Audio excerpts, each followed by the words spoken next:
All right, we'll call to order this meeting, the October 12th meeting of the Grandview Heights Board of Zoning. Jeez, why am I messing that up?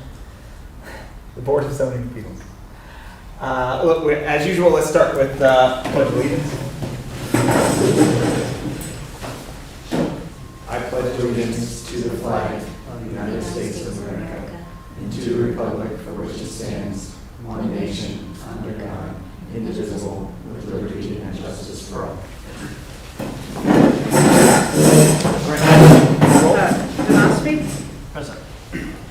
Wasusa? Here. Gottesman? Here. Calnell? Here. Chair Kinzinger? Here. Director Mazura? Here. Director Kelker? Here. All right, we will move on to, if everybody had a chance to look over the minutes from the last meeting. Yes.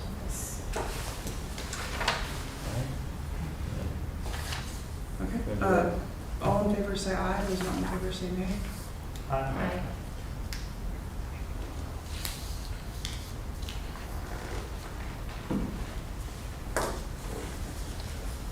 All right, I think we have 3 people here. Anybody who is going to be speaking, if you would stand up and we're going to administer an oath.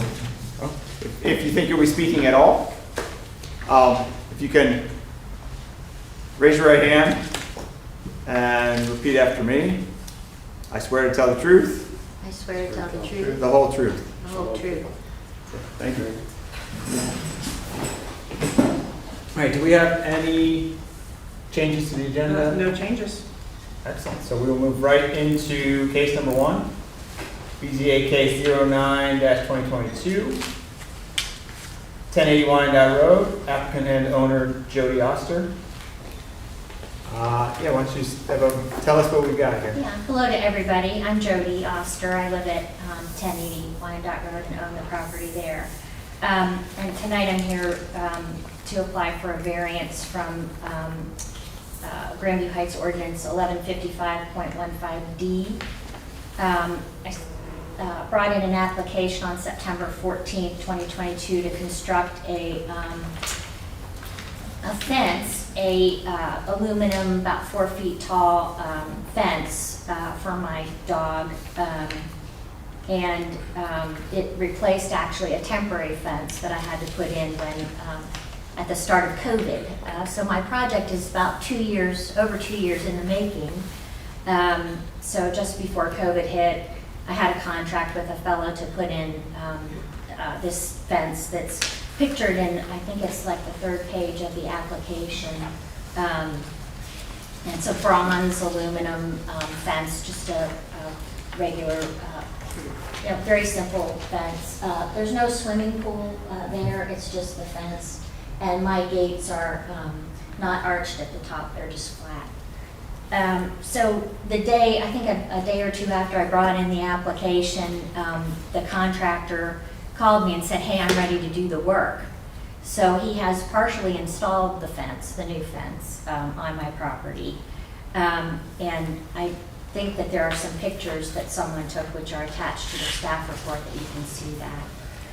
So when he informed me that it was then or I'd have to wait till next year, I thought, well, I'm not going to make this a 3-year project, so my hope is that you will approve the variance for the fence. It is really about 60 feet, a little more than that, from Wyandotte Road.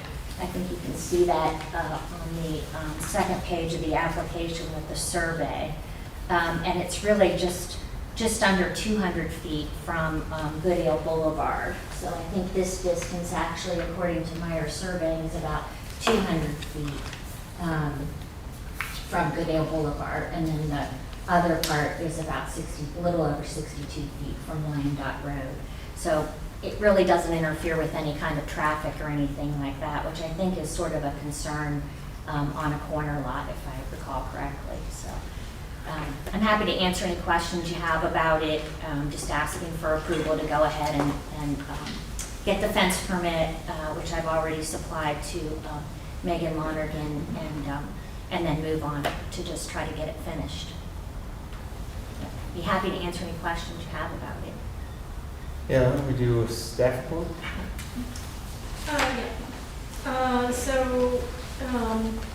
It's a pretty straightforward case. It's not actually a variance, it's just a review process that is spelled out in the code for fences that are in a side yard, which this is a very large side yard.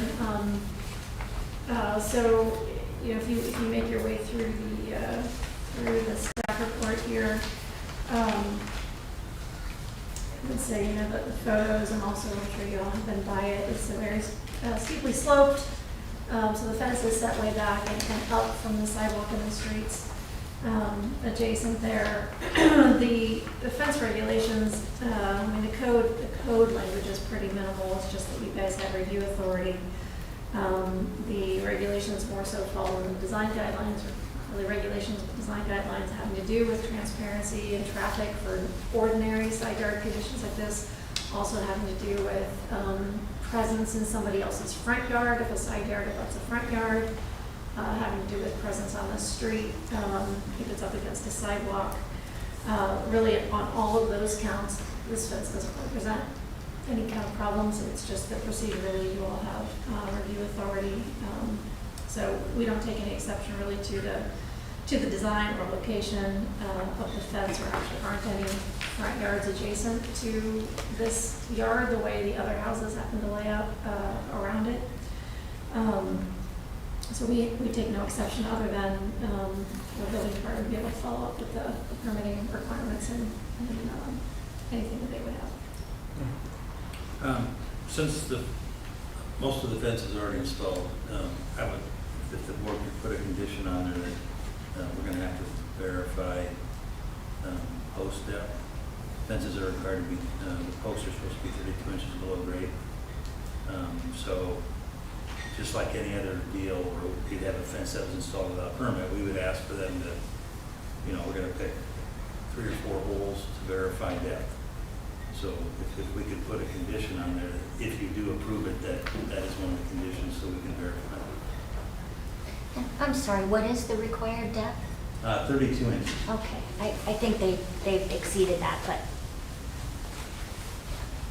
So, just so I'm clear, the condition would be to make it available for the city to inspect, to verify that Yeah, condition? we have to verify what's already been Sure. put in without inspection. Right. Typically on a fence, we would do postal inspections prior to the installation of the fence. Okay. So we do a footing inspection and then a final fence.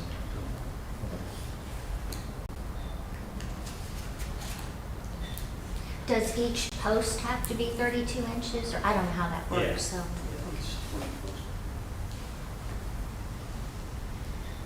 At this point, typically we ask if there's any comments from the community, but I'm guessing there's No comment here. not, yes? So yeah, we'll open it up to board members. Do you have any comments, questions?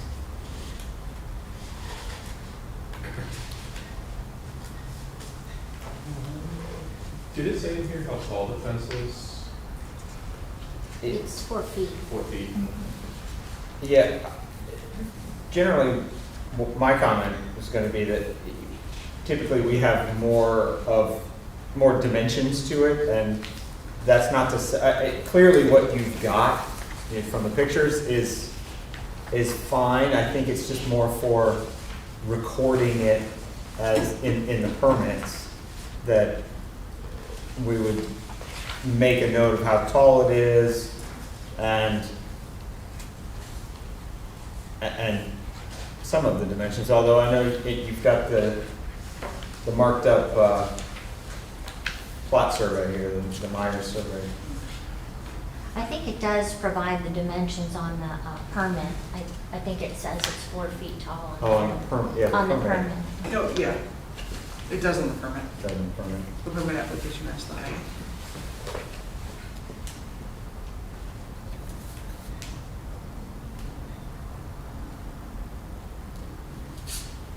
And this was you said there was a temporary fence there. There was not a fence there before the temporary? Okay. No. It really was just one that you basically run wire, you put posts in the ground and run wire, and when they came to actually put the new fence in, they just lifted the post right out of the ground. It wasn't, I mean, my dog never challenged it, but he could have. Yeah. So.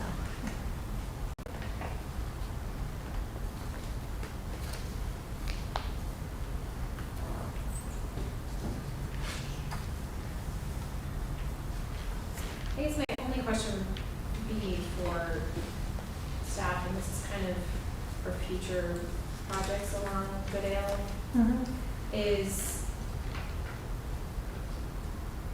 front yard versus side yard for some of these houses.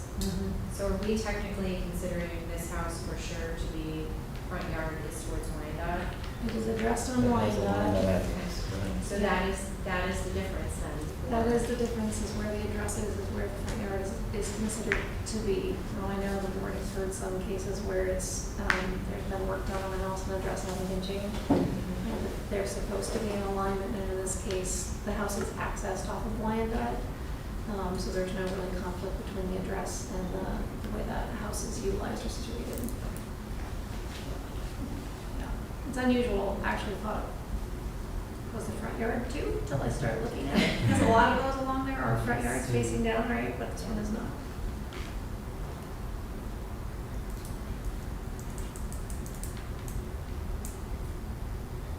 I reviewed everything, it's straightforward.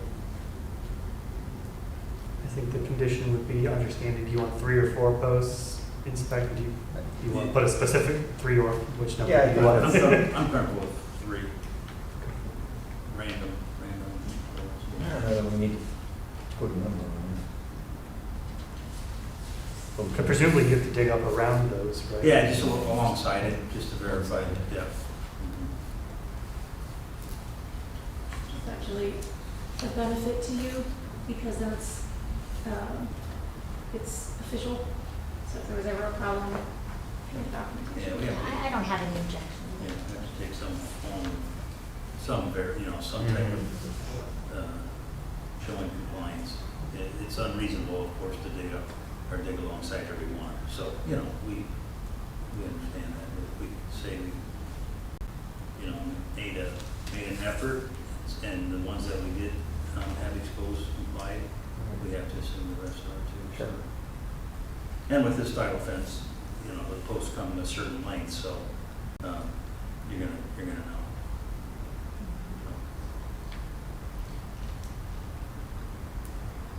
All right, I think we're ready for motions. I make a motion to approve BZA case 09-2022, 1080 Wyandotte Road. The applicant is seeking approval from the Board of Zoning Appeals for section 1155.15B for a proposed fence in the side yard of a corner lot facing Wyandotte Road and Goodale Boulevard. Pending verification by the building department of 3 posts to the specified depth, and that the fence is 4 feet tall per the permit application. I second.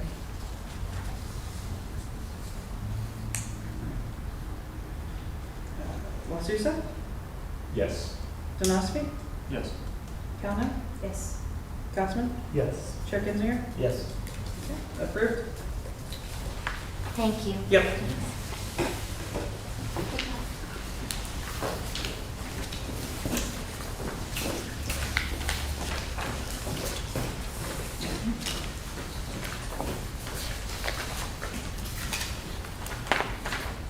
Okay, we'll move on to second and final case, BZA case 10-2022, 1161 Northwest Boulevard.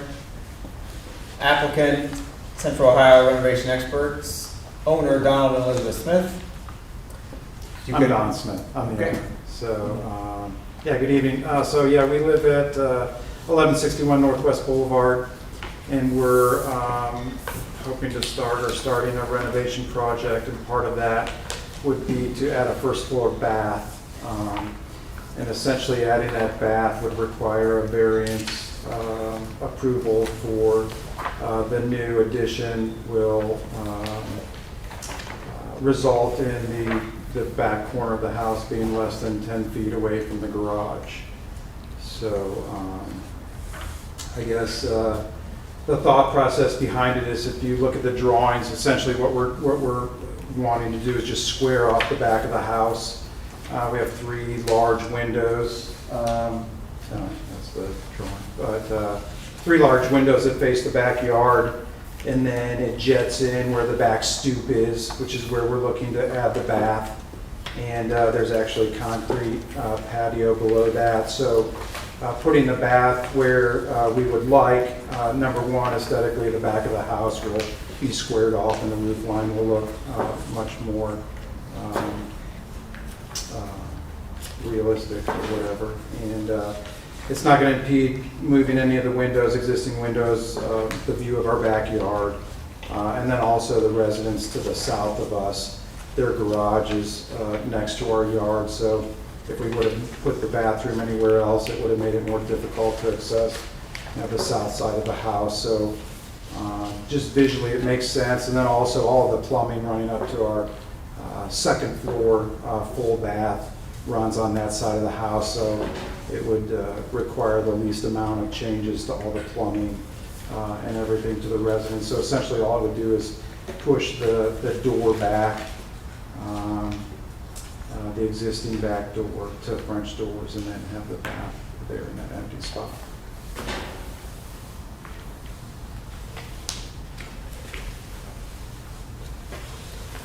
Thanks. Does that explain it enough? I'm not really. Yeah, that's a good introduction. Okay. Yeah, and then we'll do a staff report. Yeah. So, applicant mentioned, it's hard to tell if there was an addition put on before, if it was original, I don't know if it is. The split comes out in the back of the house now. But, they're just filling that in, which makes for a nice clean addition on the back.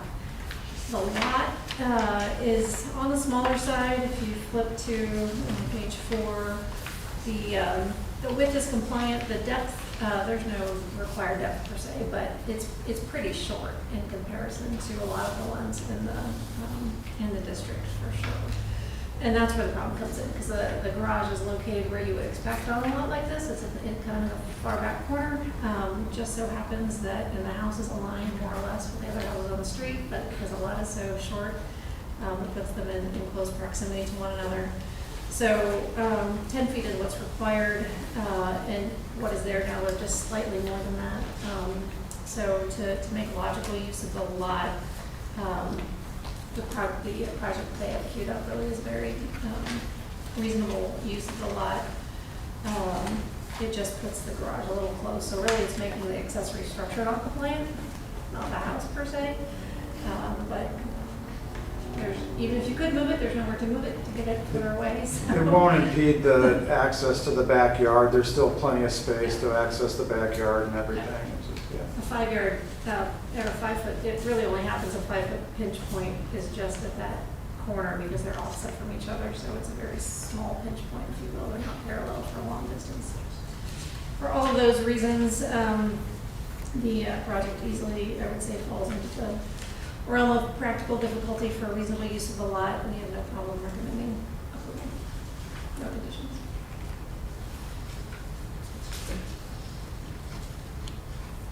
Anything additional from staff? As far as we know, no objection from the fire department?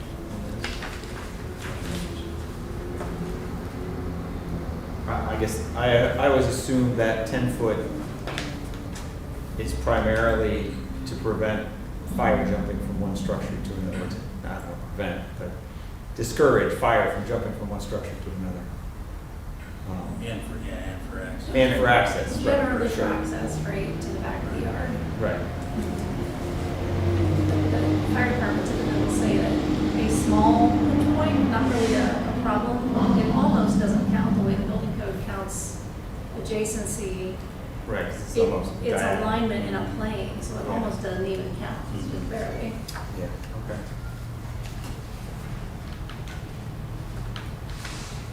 And again, I guess I'm gonna ask for if there's any comment from the community. He's the contractor in case I couldn't handle myself. That's kind of what I was guessing. Had to ask. Yeah, so any board comments or questions? Question for staff based on your question, does this need any sort of special fire rating or anything like that? It Because does not, no. It does not. You could actually be 3 feet from the dwelling. At 3 feet, you would have to have a fire pole, but this is far enough away that it doesn't require. Will the renovation interfere with any utility connections to the house or any relocations?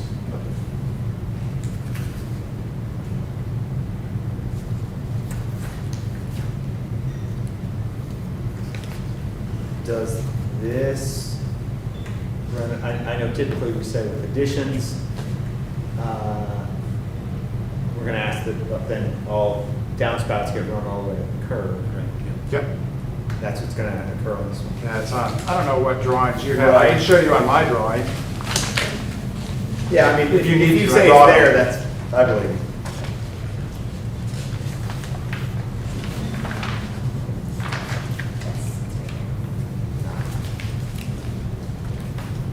I do appreciate the hand-drawn drawings, that's rare, though. Yeah. The architect, yeah, he did everything by hand. Yeah.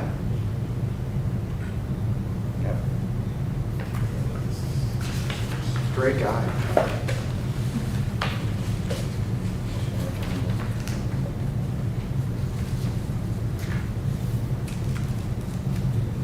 There's nothing else?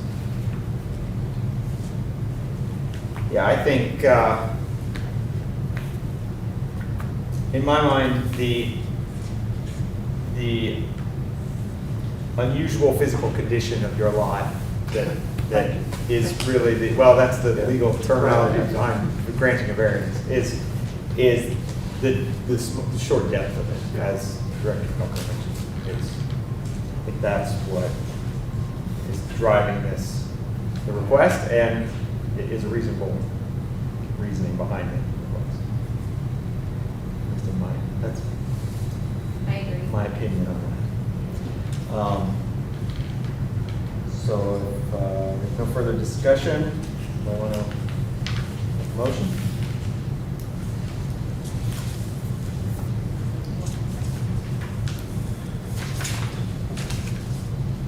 I make a motion to approve BZA case 10, 2022, 1161 Northwest Boulevard, where the applicant is looking for approval from Building Code Section 1153.02E for a proposed room addition that reduces the required 10-foot distance required from the principal structure to the existing detached garage to be reduced to 5 feet. Second. Ospey? Yes. Calhoun? Yes. Susan? Yes. Councilman? yes. Chair Kinzinger? Yes. Approved? Thank you very much. Yeah, thank you. Can we go? Yeah. Thank you. Is there any other business today? Is anything else to bring up? Okay. No additional staff communications? No, next year, at some moment when things are slightly calmer, I would like to do a little bit of workshop work with all of you, looking both at some recommendations for code updates. We're not going to get to a full zoning code rewrite in the foreseeable future. There are a few maybe updates that could be incrementally considered. And then also just a review of the application with the BZA rules in it to make sure that we feel like those are serving everyone well. Yes. So next year, let's plan on next year. The rest of this year's been so. All right, that's good. All right, nothing else? Meeting adjourned.